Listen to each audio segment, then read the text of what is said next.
But we're going to build up our big night of boxing now on Saturday evening. We bring you, a domestic heavyweight clash between Joe Joyce and Derek Chisora. It's live from London's O2 Arena. All the undercard from 7, and we'll be looking at the undercard shortly, as well as the main event. In around 10 minutes' time, Derek and Joe are going to join us in the studio.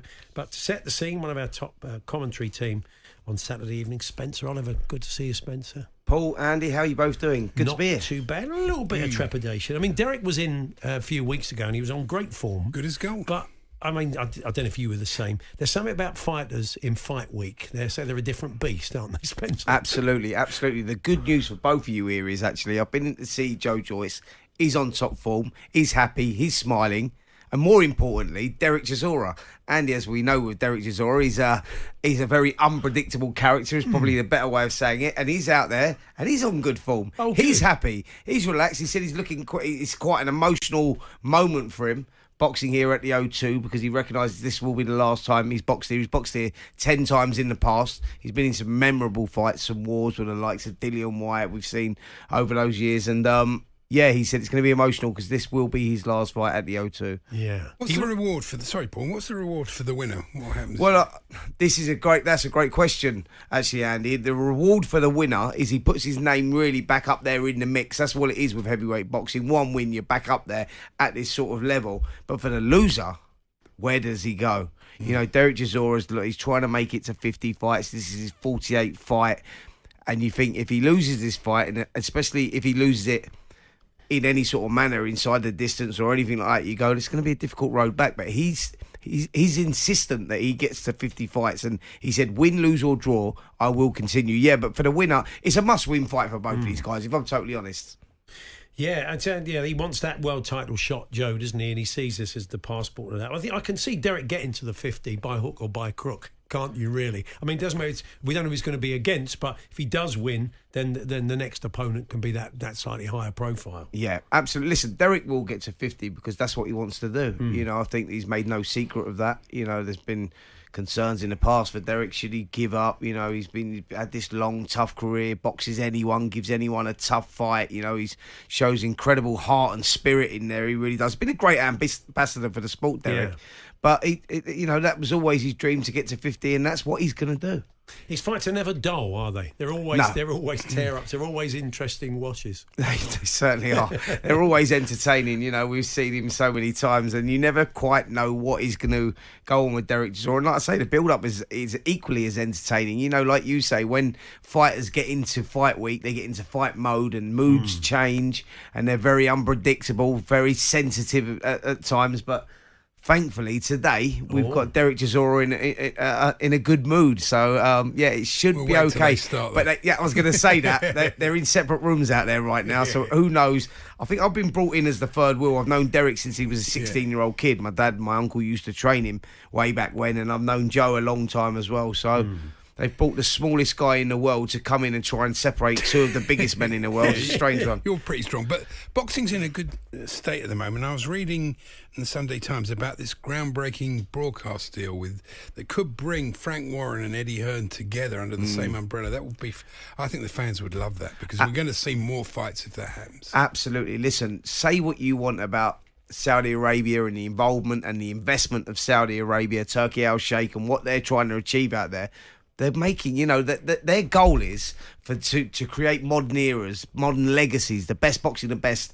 Turkey Al Sheikh said to me when I had this conversation with him, he said, look, we're all about, he said, I want to take it back to the 60s, 70s, 80s, when you had all the best boxing, the best, and you created modern legacies and eras. Take the politics away from that. You know, and with different broadcasters, different promoters, the politics have always been there because of the pay-per-view cuts, who's getting 60, who's getting 40, what platform does it land on, etc., etc. Well, guess what? Now, Saudi Arabia, their involvement of them, you know, they're using all the broadcasters to say, right, these are the fighters I want. I don't care if they're on DAZN and they're on Sky, whatever it is. These are the fights I want, and who I want fighting each other.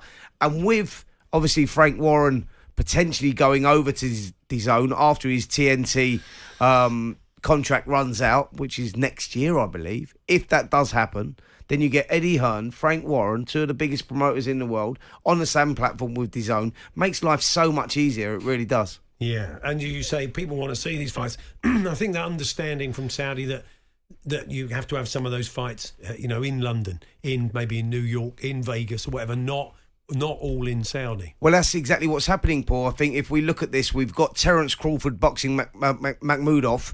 That's on August the 3rd out in Los Angeles. That's under the Riyadh season. That's happening over there. We've got Wembley, September the 21st, Daniel Dubois versus Anthony Joshua, Riyadh season. They're bringing it to Wembley. There's talks of fights going over to China, Australia. So they are going globally as well. That's what I'm saying. I think the worry was, at first, all the boxing is going to end up in Saudi Arabia. Is it cost effective? Can we get over there? There was a concern about atmospheres and all that. Like you go, well, forget all that. We're now getting the best fighting the best. We're getting the great fights. And Saudi Arabians are now taking it globally as well. We're getting it. I mean, Wembley's going to be a great show, September the 21st. 2 Brits fighting for the world heavyweight title, IBF world heavyweight title. I mean, that's a dream come true for anyone. Couple of things. Let's have a quick chat about the Olympic boxing. You're going to be heading out there for talkSPORT to cover that as well. That's always good, the Olympic boxing. I mean, do you know what? Something Joe special went and won about a silver, didn't he? And so many Rio. great champions have come through. That's what makes it special. Yeah. Andy, I love it, mate. Do you know what? It's on my tick list. The worst thing I ever done was in 1994, I won a silver in the Commonwealth Games out in Canada, Victoria. And because of the way the computer scoring was at the time, it was not like judging scoring, it was computer scoring. And because of the way that the scoring was, I felt I should have got the gold and I got the silver. So that turned me pro at a young age of 19. My biggest regret not doing the Atlanta Olympics in 96. The kids that I'd beaten went on to win medals, etc. And you always live in that in your head. I'm thinking, it was always a dream to box the Olympics. And stupidly at 19, I turned pro because of this silly system that went away anyway. And now I get a chance to do it, commentating out there. We're out there. I'm out there actually from the 5th of August. I think all the team are going out there tomorrow. I think most of the team are going out there tomorrow. talkSPORT covering, obviously, all sports. But yeah, the boxing starts. I'm out there from the 5th of August and can't wait for that. It's never been short of controversy, the boxing, the Olympics. There's always some disputed decision. Absolutely. There absolutely is. But thankfully, it's still in. And we've got some great hopes out there as well. Yeah. Delissa Saori's the super heavyweight. I'm really looking forward to. I know I've got a little bit of history with him. I used to see him coming down to spar with Anthony Joshua, so he understands what it is. He's been through the system. He got that. He qualified really, really well, and he's our Olympic super heavyweight hope. I think he could do really well. Pat Brown, the heavyweight, is great as well. Inspiration from Ricky Hatton. He trained at the same gym as Ricky Hatton. Now he's got his opportunity. Last couple of years, he's been in the GB squad. He's great. And you got people like, Charlie Davison. I mean, mum of 3. She left boxing for 7 years, come back, done Tokyo, got to the second round of the Tokyo Olympics, and she gets an opportunity again. She's a dark horse in this one as well. So, yeah, there's so many fantastic characters going out there. I think we've got 6 fighters that have qualified for the Olympics. So, and they're all good medal hopes as well. Brilliant. And just very, very quick word on the undercard before we get the guys in on Saturday evening. What we've got to look forward to? I'm really looking forward to Dennis McCann versus Bellotta, European super bantamweight title. My old title, actually, and they had a right ding-dong before. I think it come out in a draw, and so Dennis McCann gets a chance now to win that European title. Raven Chapman's on there as well, defending our international featherweight title. Moses Itoma, he's the heavyweight. The people are talking about the next heavyweight great. Will he be the guy to take the baton from Anthony Joshua, Tyson Fury, the fighters like that? He's on the bill as well. And guess what?